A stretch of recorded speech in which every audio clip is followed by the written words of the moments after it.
Olá, querido, novamente juntos agora.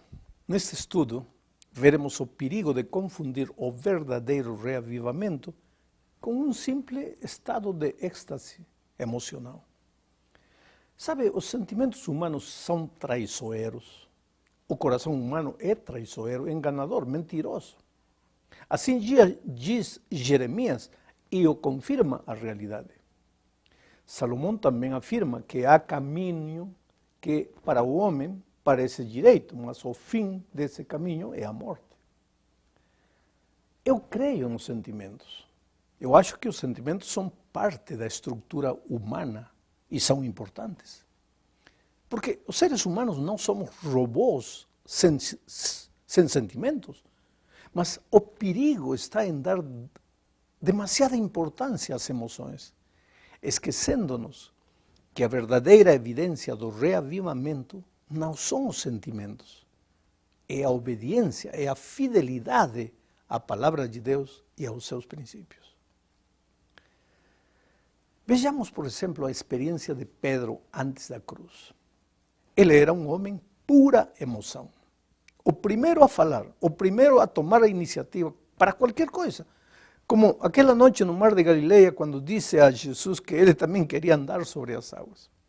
O primeiro a fazer, como quando tirou a espada e cortou a orelha de um soldado quando estavam prendendo Jesus. Enfim, Pedro, um homem emotivo, sempre com as emoções à flor da pele.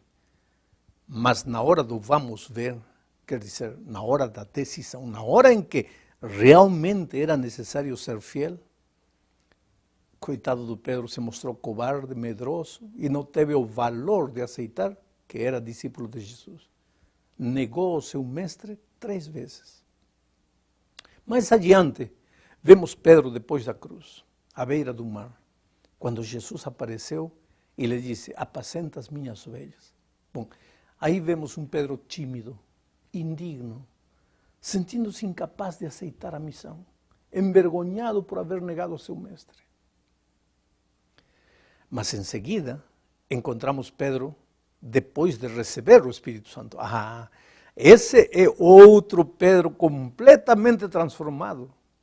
Diante dos fariseus que o estavam ameaçando, ele não é mais o medroso que fora antes. Veja o que diz em Atos capítulo 5, versos 29 ao 32. Porém, respondendo Pedro e os apóstolos, disseram: mais importante obedecer a Deus do que aos homens. O Deus de nossos pais ressuscitou a Jesus, ao qual vós matastes, suspendendo-o no madeiro. Deus, com a sua destra, o elevou a príncipe e salvador para dar a Israel o arrependimento e a remissão dos pecados. E nós somos testemunhas acerca destas palavras. Nós e também o Espírito Santo que Deus deu àqueles que lhe obedecem. Não sei se dá para ver a valentia de um homem transformado pelo Espírito Santo. Pedro tinha recebido vida nova, tinha sido reavivado. Agora Pedro estava disposto a morrer pelas suas convicções. E essa era obra do Espírito Santo. A pergunta que eu faria para você é: você se sente parecido com Pedro em algum aspecto da sua vida? Sabe, cada vez que eu leio a Bíblia, eu me faço esta pergunta a mim mesmo com relação aos diferentes personagens bíblicos. Em que eu me pareço com ele?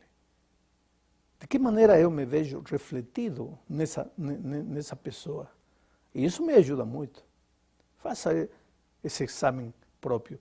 Olhe para Pedro, coloque-se como se fosse um espelho e veja que coisas dele ainda existem na sua vida. Bom, na segunda parte deste estudo, veremos que a obediência e a fidelidade a Jesus, e também a seus princípios, claro, essa obediência tem um alto custo. Às vezes, o custo, o preço, é a própria vida. Ao longo da Bíblia encontramos a história de homens e mulheres que pagaram o preço da obediência com a própria vida. Um deles é Estevão, o apedrejaram por causa da sua fé. Mas ele não se amedrontou diante do perigo das forças, ele continuou fiel, fiel até a morte. Só que hoje, querido, talvez Deus não espera que você tenha que morrer por causa dos princípios. O que Ele hoje quer é que você viva os princípios. Hoje talvez ninguém será morto por confessar o nome de Cristo ou por guardar o sábado, mas vai ser despedido do emprego. Ou então não vai poder fazer um exame. Ou simplesmente vão rir dele por defender e viver os princípios que ele conhece. Se nós hoje quiséssemos fazer uma prova da nossa fidelidade a Deus, olhe, tudo que teríamos, neste momento, tudo que teríamos que fazer é talvez perguntar-nos como é que reagimos diante das pessoas quando sabem que somos cristãos. O que fazemos quando todos são levados pela corrente da nova moral? Somos capazes de dizer não? Ou corremos com eles para que eles não somem da gente? O que quando todos os que estão em volta de você levantam um copo de cerveja e você não pode fazê-lo? Volto a repetir, você não precisa morrer por Cristo hoje, você precisa viver por Ele.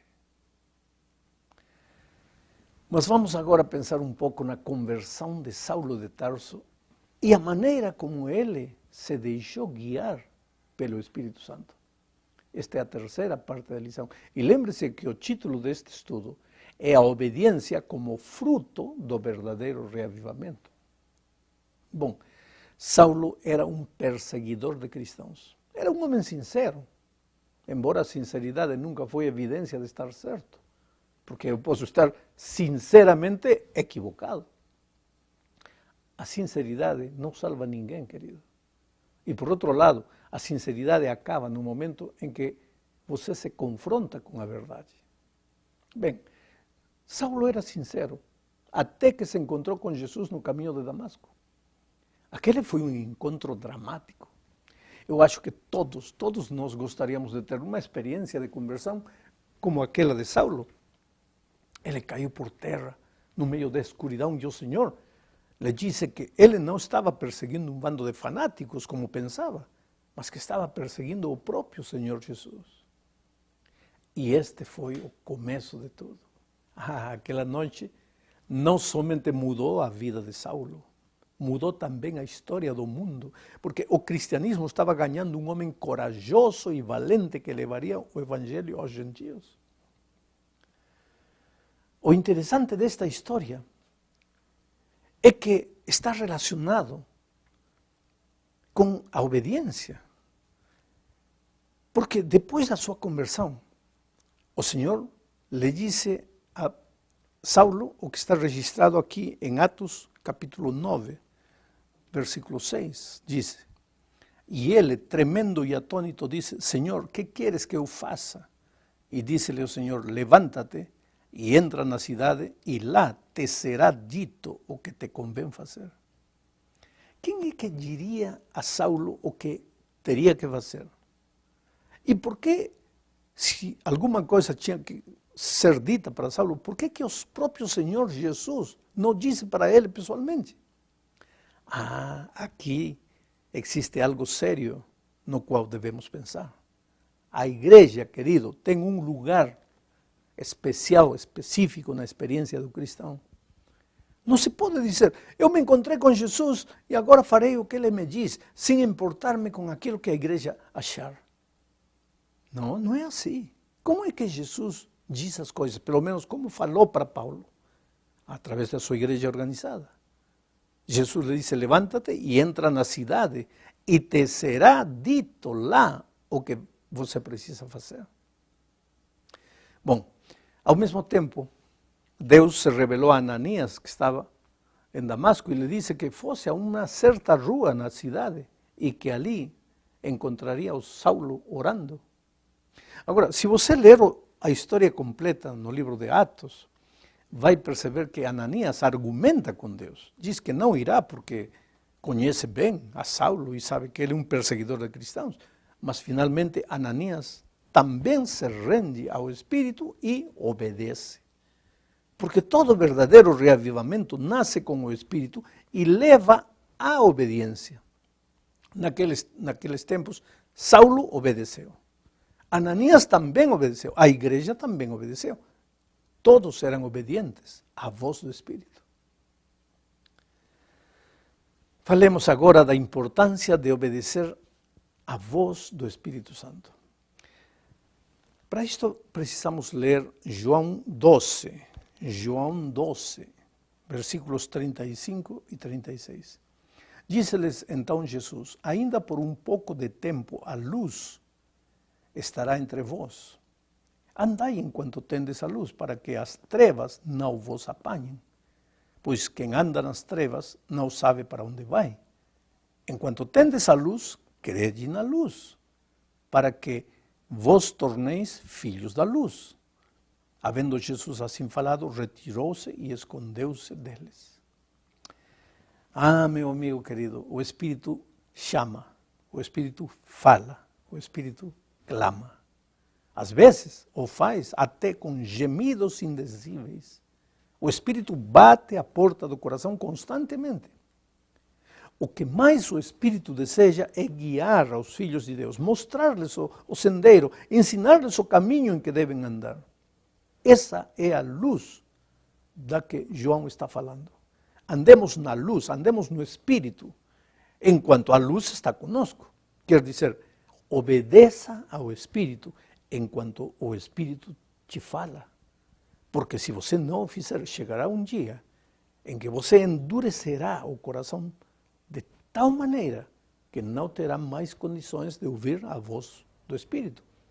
E este é um risco que todos corremos. O nosso estudo apresenta o exemplo de Paulo e do rei Agripa.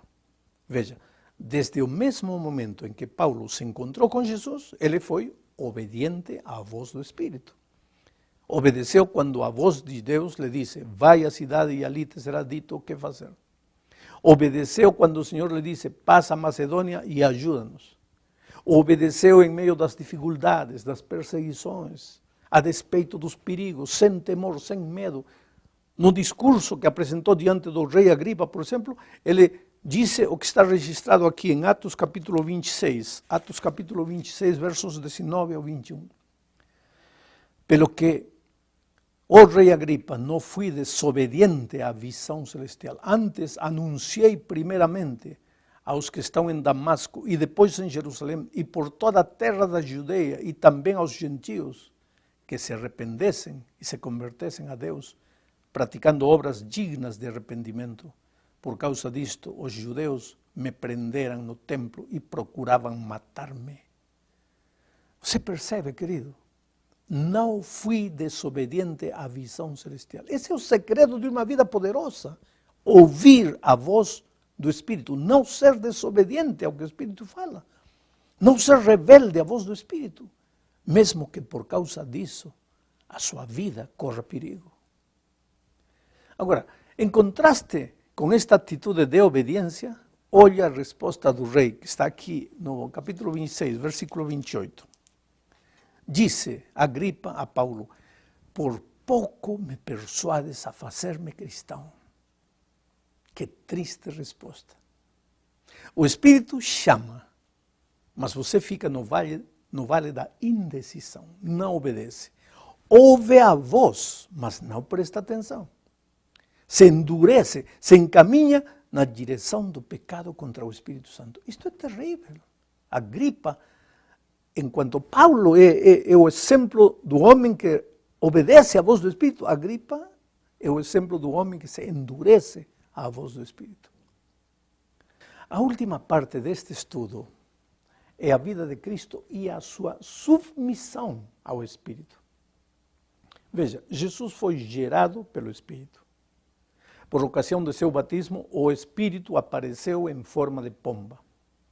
Em seguida foi levado pelo Espírito ao deserto. Lucas relata pedaços da vida de Cristo da seguinte maneira. Vou ler Lucas capítulo 4, versos 1, 14, depois do 16 ao 18. Diz: Jesus, pois, cheio do Espírito Santo, voltou do Jordão e era levado pelo Espírito no deserto. Então voltou Jesus para Galileia no poder do Espírito, e a sua fama correu por toda a circunvizinhança. Chegando a Nazaré, onde fora criado, entrou na sinagoga no dia do sábado, segundo o seu costume, e levantou-se para ler. Foi-lhe entregue o livro do profeta Isaías, e abrindo-o, achou o lugar em que estava escrito: O Espírito do Senhor está sobre mim, porquanto me ungiu para anunciar boas novas aos pobres. Enviou-me para proclamar libertação aos cativos e restauração de vista aos cegos, para pôr em liberdade aos oprimidos. Você vê uma vida cheia do Espírito. A vida de Jesus foi uma vida cheia do Espírito. E como resultado disso foi uma vida de obediência, porque o Espírito te leva à obediência. Nós só temos dois caminhos. Ou somos filhos da carne, ou somos filhos do Espírito. Ou em nossa vida mostramos os frutos da carne, ou mostramos os frutos do Espírito. O apóstolo Paulo diz isso em Romanos capítulo 8, versos 12 ao 15, veja. Portanto, irmãos, somos devedores, não à carne, para vivermos segundo a carne, porque se viverdes segundo a carne, haveis de morrer. Mas se pelo Espírito mortificardes as obras do corpo, vivireis. Pois todos os que são guiados pelo Espírito de Deus, esses são filhos de Deus. Porque não recebestes o espírito de escravidão, para outra vez estardes com temor, mas recebestes o espírito de adoção, pelo qual clamamos, Abba, Pai. Em resumo, querido, reavivamento não consiste só numa comoção de sentimentos. Não é porque a igreja passa uma noite inteira cantando emocionada que está experimentando o reavivamento. Pode ser que sim, claro, mas a verdadeira prova é a obediência. Que cambios acontecem? Atitudes são revistas? Há uma mudança de direção na rota da mediocridade espiritual que a igreja vive? E torno a repetir o que disse tantas vezes até aqui. Não se trata de estar olhando para os outros, mas olhar na minha direção. O que acontece na minha vida? Que coisas preciso mudar? Ou estou feliz, satisfeito com o presente estado das coisas na minha vida? Até que ponto sou sensível à voz do Espírito? Ouço quando Ele me fala ou sou surdo à sua voz? Bom, estas são perguntas que somente eu posso responder. Mas você também pode responder para você. Que Deus te abençoe.